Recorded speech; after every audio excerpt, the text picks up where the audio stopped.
Hello student, आज के में आपका स्वागत है। आज हम कक्षा 10वीं के राजनीतिक विज्ञान का तीसरा अध्याय लोकतंत्र और विविधता का अंतिम भाग भाग 5 देखेंगे। तो चलिए बच्चों स्टार्ट करते हैं। आज हम पढ़ेंगे तीन आयाम। वो कौन से तीन कारक हैं जो कि सामाजिक विभाजन के लिए बहुत ही महत्वपूर्ण सिद्ध होते हैं। तो इन सभी चीजों को आज हम डिस्कस करेंगे। देखिए, सामाजिक विभाजनों की राजनीति का परिणाम तीन चीजों पर निर्भर करता है, और वो कौन कौन सी चीज है जिसमें हम सबसे पहले आज डिस्कस करते हैं। पहली चीज ये होती है लोगों को अपनी पहचान के प्रति आग्रह की भावना, यानी कि लोग अपनी पहचान, अपनी आइडेंटिफिकेशन को कैसे देखते हैं। उदाहरण के तौर पर अगर हम भारत की बात करते हैं तो क्या भारत के लोग सिर्फ ये देखते हैं कि अगर वो तमिल है तो सिर्फ वो तमिल है, अगर वो बंगाली है तो वो सिर्फ बंगाली है, अगर वो गुजराती है तो केवल वो गुजराती है? नहीं। अगर हम भारत की बात करें तो यहाँ पे जो हमारी जो पहचान है वो केवल एक पहचान नहीं है, बल्कि हमारी बहु पहचान है। तो हम इस तरीके से देखते हैं कि हम जो है केवल बंगाली, तमिल या गुजराती नहीं है, बल्कि हम सबसे पहले हम एक भारतीय हैं। तो इस तरीके की पहचान जो है वो लोग किस तरीके से अपनी पहचान को देखते हैं, इस बात पर निर्भर करता है। जैसे कि अगर वो लोग खुद को सबसे विशिष्ट और अलग मानते हैं तो उनके लिए दूसरों के साथ तालमेल बैठाना बहुत मुश्किल हो जाता है। अगर लोग ये सोचे कि मैं सिर्फ यहीं तक मेरा सीमित दायरा है, अगर मैं तमिल हूं तो सिर्फ तमिल ही हूं, अगर मैं इंडियन नहीं हूं, अगर इस तरीके की उनकी भावना होगी तो वो दूसरों के साथ जो है उनका तालमेल नहीं बैठ पाएगा। जब तक अगर हम उत्तरी आयरलैंड की बात करते हैं तो उत्तरी आयरलैंड के लोग खुद को सिर्फ प्रोटेस्टेंट या कैथोलिक के तौर पर देखते रहेंगे, तब तक उनका शांत हो पाना संभव नहीं है। जैसे कि हमने पिछले लेक्चर में देखा कि आयरलैंड के जो लोग हैं वो अपनी पहचान को सिर्फ कैथोलिक और प्रोटेस्टेंट के रूप में ही जो है उन्होंने अपनी आइडेंटिफिकेशन को बनाया था। अगर वो लोग इससे ऊपर उठ के अगर अपनी पहचान जो है कि मैं सिर्फ प्रोटेस्टेंट धर्म को मानने वाला हूँ या मैं सिर्फ कैथोलिक धर्म को मानने वाला हूँ, इस तरह की पहचान से ऊपर उठकर अगर वो ये सोचते कि नहीं, मेरी जो पहचान है वो यूनाइटेड किंगडम के नागरिक के रूप में है, तो इतनी प्रॉब्लम क्रिएट ही नहीं होती जितनी की वहां हुई थी। अगर लोग अपनी बहुस्तरीय पहचान के प्रति सचेत हैं और उन्हें राष्ट्रीय पहचान का हिस्सा या सहयोगी मानते हैं तो कोई समस्या ही नहीं होती है। तो ये बहुत आवश्यक है कि आपकी पहचान जो है वो केवल एक स्तरीय या फिर आपकी सिर्फ पहचान ये नहीं होनी चाहिए, बल्कि बहुस्तरीय पहचान होनी चाहिए कि मैं तमिल भी हूँ और इसके साथ मैं इंडियन भी हूँ, मैं भारतीय भी हूँ। तो ये पहचान होना बहुत आवश्यक है। जैसे कि हमने देखा बेल्जियम के जो अधिकतर लोग हैं वो खुद को बेल्जियाई मानते हैं, भले ही वे डच हो या जर्मन बोलने वाले हो। तो हमने ये देखा कि बेल्जियम में बहुत सारे अलग अलग भाषा बोलने वाले लोग थे, लेकिन वहां के चाहे डच भाषा बोलने वाले लोग हैं या जर्मन भाषा बोलने वाले लोग हैं, वो अपने आप को जो है वो बेल्जियम का नागरिक मानते हैं। तो ये चीज बहुत आवश्यक होती है, और अगर ऐसी चीज उस समाज में है, अगर इस तरीके की भावना है, तो फिर वो समाज जो होता है वो बहुत अच्छे से विकास करता है, उस देश का विकास होता है और वहां पे किसी भी प्रकार की देश की अखंडता को कोई खतरा नहीं होता है। इसी नजरिए से उन्हें साथ साथ रहने में मदद मिलती है। हमारे देश में भी ज्यादातर लोग अपनी पहचान को लेकर ऐसा ही नजरिया रखते हैं। वे खुद को पहले भारतीय मानते हैं, फिर किसी प्रदेश, क्षेत्र, भाषा, समूह या धार्मिक और सामाजिक समुदाय का सदस्य मानते हैं। तो हमारे यहाँ सबसे पहले जो बात होती है वो ये कि हम एक भारतीय है, भारत के नागरिक है। अगर कुछ भी ऐसी बात है तो हम अपने धर्म, अपनी भाषा, अपने जाति से निकल के जो है हम केवल एक भारतीय के रूप में जो है वो देखते हैं। दूसरी बात क्या होती है? दूसरी अगर हम महत्वपूर्ण बात देखते हैं तो हम ये देख सकते हैं कि जो दूसरी बात होती है वो है राजनीतिक पार्टियां किस तरह की मांग करते हैं एक समुदाय को लेकर। किसी भी समुदाय की मांगों को राजनीतिक दल कैसे उठा रहे हैं, संविधान के दायरे में आने वाली और दूसरे समुदाय को नुकसान न पहुंचाने वाली मांगों को मान लेना आसान है। दूसरी चीज है, ये भी बहुत महत्वपूर्ण होती है सामाजिक विभाजन में, विविधता में, कि जो राजनीतिक पार्टियां होती हैं, जो राजनीतिक लीडर्स होते, पॉलिटिकल लीडर, वे किसी समुदाय की मांग को किस तरीके से उठा रहे हैं। अगर वो इस तरीके से उस मांगों को ले रहे हैं जो संविधान के दायरे के अंतर्गत आती है और जिससे कि अन्य समुदाय को कोई भी नुकसान नहीं पहुंचता है, तो ऐसी मांग को मान लेने से भी कोई मतलब मांग लेना आसान होता है और इससे देश में जो है किसी प्रकार का कोई प्रॉब्लम क्रिएट नहीं होता है। लेकिन अगर हम दूसरी तरफ देखें श्रीलंका में, तो श्रीलंका में क्या हुआ था, श्रीलंका जो है केवल सिंहलियों के लिए की मांग तमिल समुदाय की पहचान और हितों के खिलाफ थी। हमने देखा कि श्रीलंका में लेकिन क्या हुआ कि श्रीलंका की जो गवर्नमेंट थी, वहां के जो पॉलिटिकल लीडर थे, उन्होंने इस तरीके की जो मांग की थी जो संविधान के अनुरूप नहीं थी। उन्होंने श्रीलंका जो है केवल सिंहलियों के लिए है ये कहा था, जिसकी वजह से वहां के जो सिंहली संप्रदाय के लोग थे वो तो इससे प्रसन्न थे, लेकिन वहां के रहने वाले जो तमिल लोग थे उनमें बहुत ज्यादा आक्रोश था और उनकी मांग और उनकी पहचान जो होता है उसको उतनी स्थान नहीं मिला था श्रीलंका में, जो कि जिसके वो हकदार थे, जिसकी वजह से हम देखे हैं कि फिर वहां पे जो है सिविल वॉर हुए थे। अब इसी तरीके की अगर हम बात करते हैं तो यूगोस्लोवाकिया में अगर हम देखें तो विभिन्न समुदाय के नेताओं ने अपनी जातीय समूह से ऐसी मांग रख दी जिन्हें एक देश की सीमा के भीतर पूरा करना संभव नहीं था।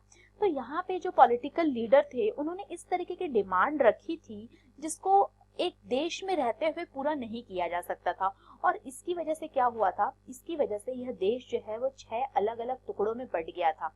तो ये अगर इस तरीके की मांग होगी तो इससे देश का जो है वो विनाश होगा, उसका विखंडन होगा। इसीलिए बहुत महत्वपूर्ण होता है कि जो राजनीतिक पार्टियां होती है, जो लीडर होते हैं, वो एक उचित मांग रखे और संविधान के अनुकूल मांग रखे ताकि उन मांगों को पूरा किया जा सके।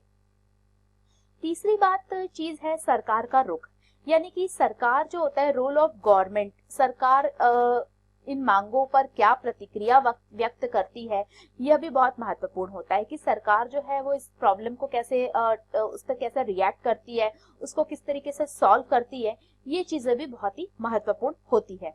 और गवर्नमेंट के लिए देखिए बहुत इंपॉर्टेंट होता है कि equality to all minority and majority, ये जो प्रिंसिपल है इस पे उनको चलना चाहिए। और अगर इस तरीके के सिद्धांत पर वो चलेंगे कि जिसमें सभी लोगों को, चाहे वो अल्पसंख्यक हो या बहुसंख्यक हो, अगर उन सभी को एक समान अधिकार दिया जाएगा तो फिर उस देश में कोई प्रॉब्लम नहीं होगी।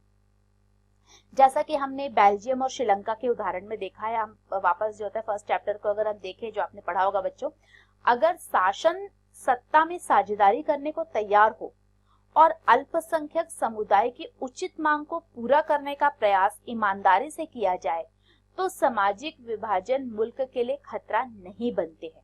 अगर उनकी मांग उचित है और उन मांगों को अच्छे से बहुत ईमानदारी के साथ अगर उसे पूरा किया जाए तो इस प्रकार का विभाजन कभी भी किसी देश के लिए खतरा नहीं बन सकता है।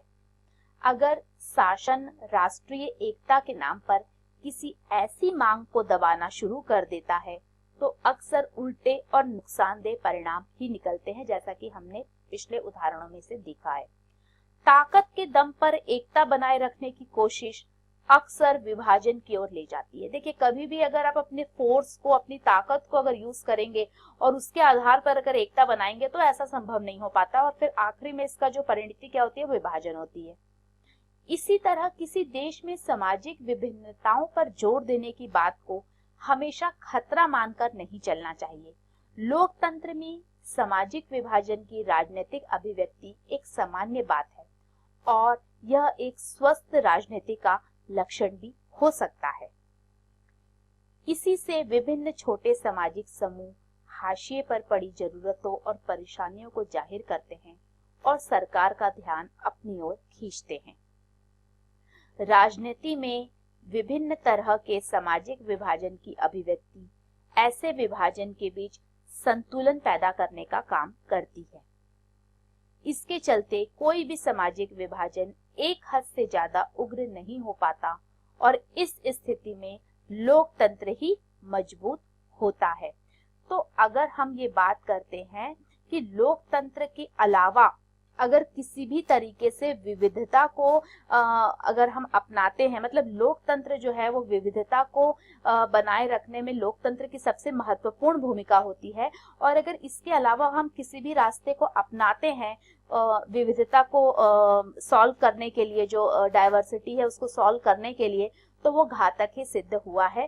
तो इसलिए लोकतंत्र एक बहुत महत्वपूर्ण हिस्सा है विविधता का, और वो विविधता रखने में भी जो है लोकतंत्र की आवश्यकता होती है।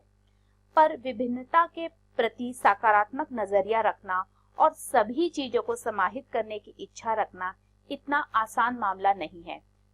जो लोग खुद को वंचित, उपेक्षित और भेदभाव का शिकार मानते हैं, उन्हें अन्याय से संघर्ष करना भी होता है। उन्हें जो है अन्याय के विरुद्ध भी संघर्ष करना होता है। ऐसी लड़ाई अक्सर लोकतांत्रिक रास्ता ही अख्तियार करती है। जो लोग शांतिपूर्ण और संवैधानिक तरीके से अपनी मांग को उठाते हैं और चुनाव के माध्यम से उसके लिए दबाव बनाते हैं, उसका समाधान पाने का प्रयास करते हैं। कई बार सामाजिक असमानताएं इतनी ज्यादा गैर बराबरी और अन्याय वाली होती है कि इसको स्वीकार करना भी संभव नहीं है। ऐसी गैर बराबरी और अन्याय के खिलाफ होने वाला संघर्ष कई बार हिंसा का रास्ता अपना लेता है और शासन के खिलाफ उठ खड़ा होता है। अगर ऐसी स्थिति होती है तो स्थिति जो है हिंसात्मक हो जाती है और वो शासन और सत्ता के खिलाफ खड़े हो जाते हैं।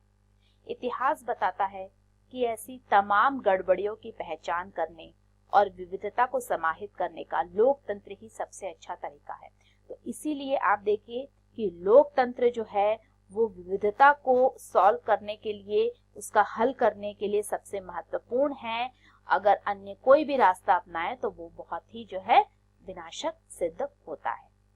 सो what did we learn today? आज हमने क्या पढ़ा और क्या सीखा? तो आज हमने लोकतंत्र और विविधता के अंतर्गत जो होता है सामाजिक जो विभाजन है उसके 3 आयाम को या 3 कारकों को देखा। पहला कारक था कि लोग अपनी पहचान को कैसे देखते हैं। तो वो पहचान जो है बहुआयामी पहचान होनी चाहिए।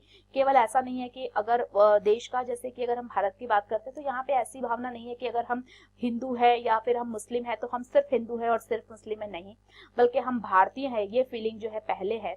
तो अगर ऐसी स्थिति होगी तो उस देश का जो होता है विकास होगा और उसका विखंडन नहीं होगा। दूसरी बात आती है कि राजनीतिक पार्टियां जो है वो किस तरीके से जो विशेष जो समुदाय है उनकी मांगों को किस तरीके से पूरा करते हैं, किस तरीके से उनकी मांग को रखते हैं, ये भी बहुत महत्वपूर्ण होता है। और तीसरा होता है कि रोल ऑफ गवर्नमेंट, जो हमारी सरकार होती है वो उनका क्या रोल होता है। तो अगर वो इक्वालिटी टू ऑल, मेजोरिटी और माइनॉरिटी के सिद्धांत पर अगर चलती है कि जो भी बहुसंख्यक और अल्पसंख्यक लोग हैं, अगर उन सभी को समानता से देखा जाए, एक तरीके से उनके साथ व्यवहार किया जाए, तो इस तरह से जो होता है उस देश का विकास हो सकता है। और हम अंत में ये भी देखते हैं कि विविधता को कोई भी अलग अलग रास्तों पे अगर हम विविधता को देखें तो अलग अलग जो भी रास्ता इसके लिए अख्तियार किया गया है वो इतना कारगर सिद्ध नहीं हुआ जितना कि लोकतंत्र। तो लोकतंत्र के द्वारा ही जो है लोकतंत्र में विविधता को समाहित करके ही उस प्रॉब्लम को हम सॉल्व कर सकते हैं।